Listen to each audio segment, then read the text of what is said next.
حضرت واصف علی واصف رحمۃ اللہ علیہ فرماتے ہیں، کبھی کبھی صحبت غیر انسان کی فطرت کو عارضی طور پر پرورش کر دیتی ہے، لیکن یہ وقت ہمیشہ نہیں رہتا، آخر پرورش رونما ہو کر رہتا ہے۔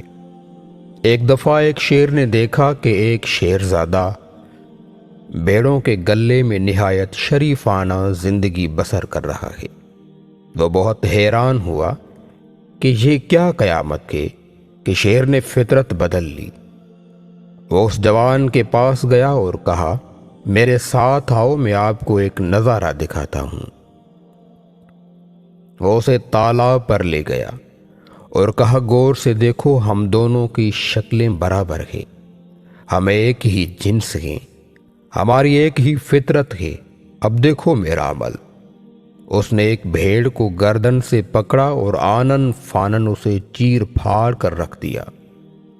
بس اتنی ہی دیر درکار تھی، شیرزادے کا جوہر بیدار ہو گیا، فطرت غالب آئی، وہ بھی واقعی شیر بن گیا۔